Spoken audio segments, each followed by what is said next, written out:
Bonjour à tous, donc on est de retour pour la suite du congrès Matangine avec l'école Cousteau de Vancouver et le lycée français de San Francisco. Nous allons découvrir leur problème, le problème du plan de métro.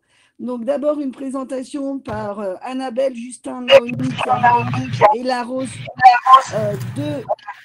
de l'école de Vancouver, excusez-moi, et ça sera suivi par le lycée français de San Francisco avec Maximus, Elias et Ethan. À vous, on vous écoute. Bonjour, je m'appelle Naomi, ça c'est Annabelle, Justin, et puis il y a Carré et Laros ici. Donc on va présenter le problème plan du métro. Donc je vais vous présenter le problème. Donc nous cherchons à savoir comment relier le nombre n de stations par des lignes tout en respectant les règles suivantes. Si on choisit les stations A et B au hasard, soit elles sont reliées par une ligne, soit il y a une station C avec les lignes AC et AB. Donc, vous voyez ici. Et pour toutes les stations, il existe un maximum D de lignes qui relient à d'autres stations.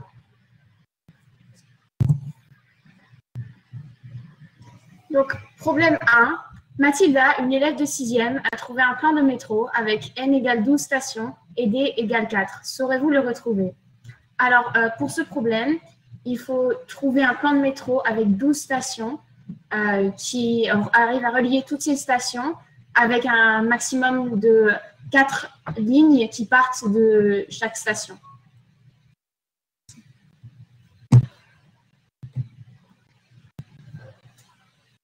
Donc, pour les étapes de notre recherche, en premier, on a fait les figures réussies avec 6 stations, puis avec 8 stations, et puis les figures avec 12 stations. Donc, voici quelques essais. Comme vous voyez, le premier essai a ce nom de station et l'échange entre J et B ne fonctionne pas avec les règles que nous venons de dire. Puis, le deuxième essai, il y a 2 stations, mais on ne peut pas facilement aller entre la station A et F en respectant les règles. Et puis, le troisième essai que nous avons fait, il ne marche pas pour les mêmes raisons que le deuxième, mais il nous a donné une solution pour les prochains essais. Donc, c'est notre 4e essai qui fonctionne presque, mais il y a encore des points qui ne marchent pas.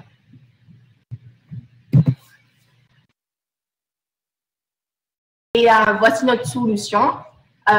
Comme vous voyez, il y a 12 stations et le transit entre chaque station marche très bien.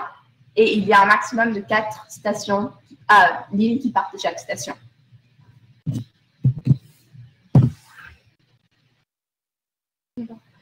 Conclusion, nous avons trouvé que ce plan marche. Il respecte toutes les contraintes du problème. Il y a un total de 12 stations et un maximum de 4 lignes qui partent de chaque station.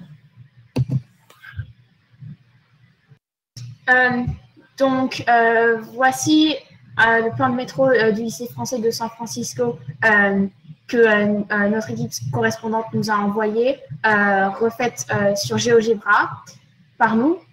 Elle ne fonctionne pas, mais nous y avons apporté quelques modifications pour mieux les relier entre elles.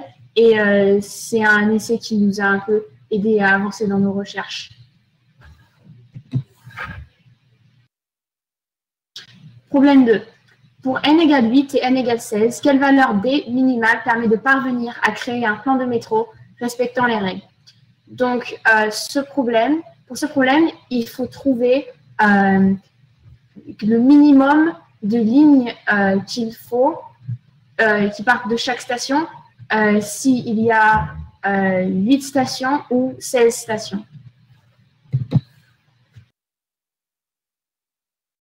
Donc, pour n égale 8 stations, nous avons trouvé que le minimum de D avec n égale 8, c'est 3 stations. Donc, n égale 8 et D égale 3. Donc, c'est la figure qu'on a trouvée.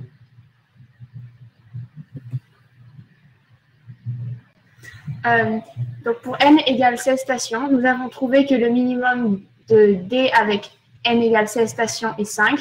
Donc, pour n égale 16, D égale 5. Alors, ce plan ne fonctionne pas, mais c'est un de nos meilleurs essais pour 16 stations. Et après plusieurs essais, nous en avons déduit que c'est 5, la réponse. Et notre théorie, c'est que à chaque fois que l'on ajoute 4 stations, la valeur de D, donc le minimum de stations qui partent d'une station, augmente de 1. Le problème, toi, c'est si D égale 4 ou D égale 5, quelle valeur n maximale permet de parvenir à créer un plan de métro en respectant ces règles? Donc, pour D égale 4, nous avons trouvé que le maximum de n avec D égale 4 et n égale 12. Donc, ça, c'est un essai que nous avons trouvé, c'est une figure. Donc, pour D égale 5, nous avons trouvé que le maximal de n avec D égale 5, et c'est pas le maximum, mais ça, c'est ce qu'on a trouvé car on n'a pas assez de temps pour faire plus de stations. Merci.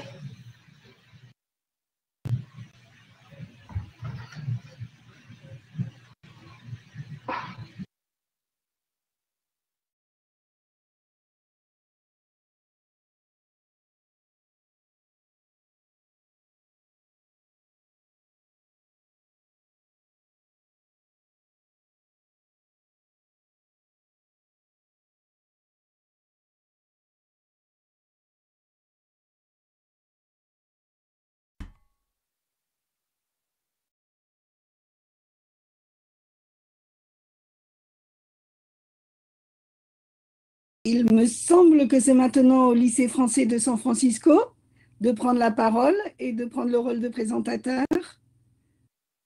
Est-ce que vous pouvez vous lancer, les garçons?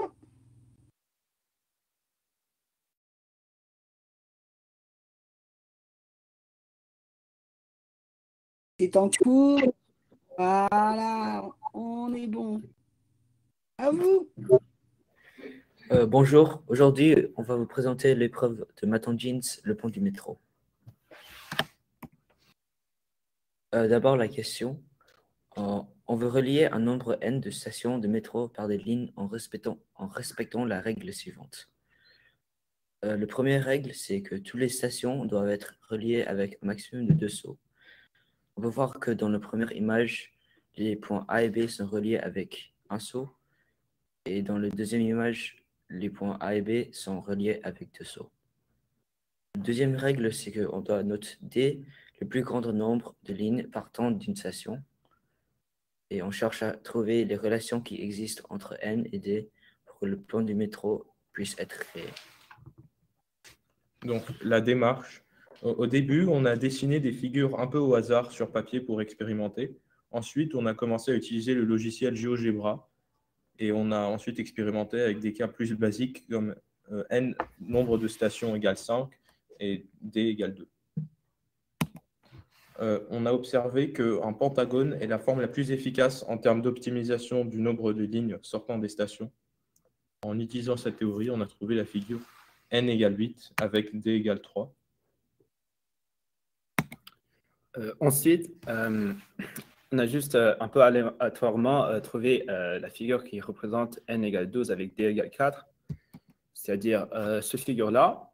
Par exemple, le point A au point F, elle peut être reliée en dessous de A à G à F. Comme pour toutes les stations, cette figure marche. Et pour n égale 16 avec d égale 5, on a trouvé cette figure-ci. C'est-à-dire, on ne l'a pas trouvée. Ensuite, on a décidé de faire une graphique pour mieux représenter la relation entre A et N. Avec D et N. Alors, l'expression mathématique, c'est A1 égale 1, c'est-à-dire pour 1 station, on peut avoir... non, pour D égale 1, on peut avoir 1 station au maximum. Pour D égale 2, on peut avoir 3 stations au maximum. Et pour les nombres qui sont plus grands, AN, N égale, c'est N représenter le nombre de lignes qui sortent en maximum d'une station, égale A de N moins 1 plus N moins 1, c'est-à-dire 1, 3, 5, 8 et 12, 17, etc. Et finalement, pour les recherches en plus, on s'est trouvé un peu bloqué sur celui d'avant, alors on a changé les contraintes.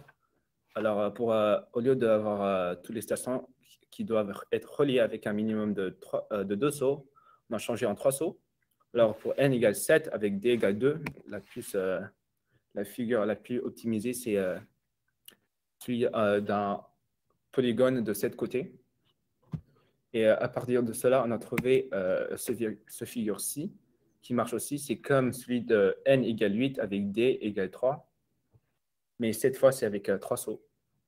Alors, comme vous pouvez voir, vu que cette polygone est coupée au milieu, c'est divisé en 2 parties de 7. Alors, comme ça, c'est la façon la plus optimisée pour que, avec le nombre de stations et le nombre de lignes qui sortent de chaque station. Et merci beaucoup de nous avoir écoutés. Merci.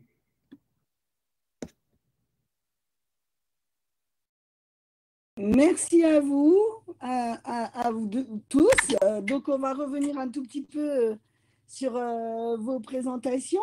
Donc, un petit lien avec entre vous qui s'est créé. Alors, c'était très intéressant quand il va falloir que vous remettiez vos micros tous. Hein.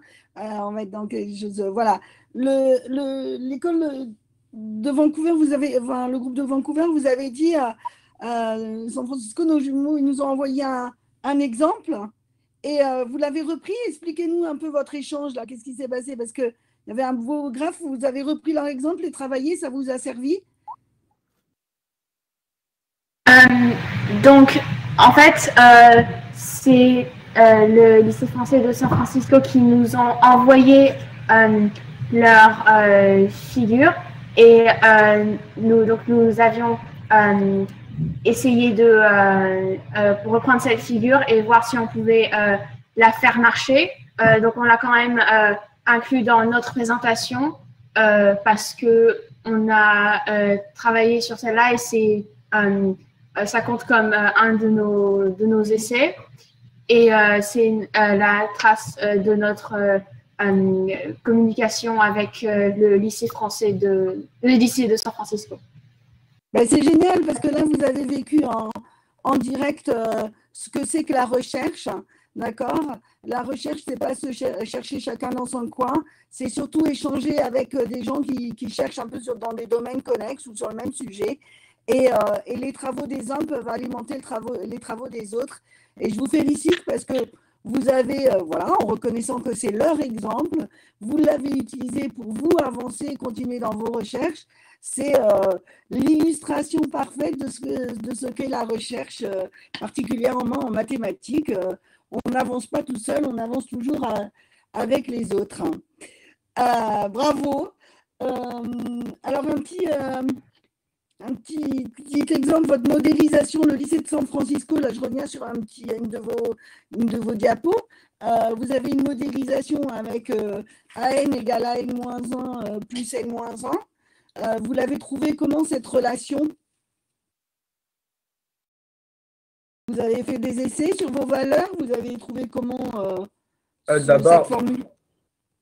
on n'était pas très sûr, mais on a dit assumant que chaque fois, on a eu déjà des valeurs avec n égale 1, d égale 1, n égale 3, d égale 2, et n égale 5, non, n égale 8, n et d égale 3, etc. Après, en utilisant les relations entre ces nombres, on a trouvé cette formule. D'accord. Ouais. Et vous avez cherché à la démontrer ou ça vous paraissait trop compliqué pour l'instant? C'est-à-dire De façon générale, puisque vous l'avez de façon expérimentale, vous avez vu, vous avez écrit cette relation. Est-ce que vous pensez que c'est quelque chose qu'on peut démontrer dans le cas général? Oui, je pense. Est-ce qu'elle est toujours vraie? Est-ce qu'elle est toujours vraie, cette formule? Ça, c'est si on assume que la relation entre les nombres qu'on a eus sont vrais. Alors, en théorie, cette expression devrait marcher. Ouais, il faudrait encore la démontrer dans le cas général. Mais vous êtes un peu jeune pour pouvoir démontrer ça. D'accord. En tout cas, c'était un très beau travail, hein, très clair, très précis. Vous avez été très efficace, bravo, vous avez trouvé plein de résultats.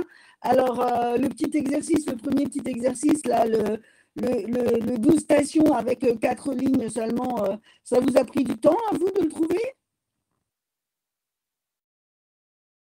Nous, on a trouvé n égale 8 avec d égale 3 assez vite. Alors, on a essayé avec la théorie des pentagones en faisant… En essayant d'optimisant le nombre de stations et de lignes qui sortent de chaque station, on a découvert que les pentagones, c'était plus efficace. Donc, on a appliqué ça pour trouver n égale 5 avec d égale 2. Mais intéressamment, ce n'était pas le même cas pour n égale 12 et avec d égale 4. Alors, oui. D'accord. Et à Vancouver, vous avez mis du temps, parce que c'est dans vos premiers exemples, vous avez mis du temps à le trouver, cet exemple? Donc, en fait, notre solution, on l'a trouvée par hasard pendant qu'on faisait notre présentation la semaine dernière. En fait, on pensait qu'on avait trouvé une solution, mais en fait, il se trouve que ce n'était pas une vraie solution. Donc, voilà. Alors, en voulant la présenter, en voulant la mettre au propre, vous vous êtes rendu compte qu'il fallait que vous travailliez encore et que vous affiniez votre solution, hein? Oui, c'est ça. Ah, bravo, bravo, vous voyez. Bon, ça, il faut toujours se dire, hein, c'est dans les derniers temps qu'on trouve les meilleurs résultats en général et il ne faut pas paniquer parce que ça arrive à tous les présentateurs et tous les conférenciers de finalement, quelques jours avant, de se dire, aïe, aïe, aïe, j'ai un truc qui ne fonctionne pas.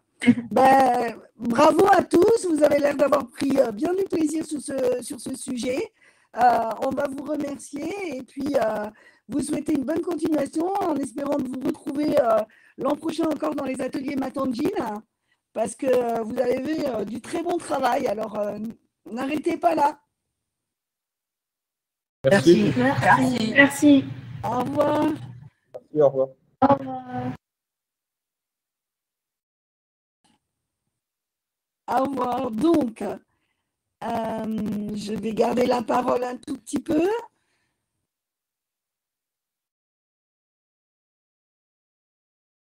Alors, on devrait être encore en direct.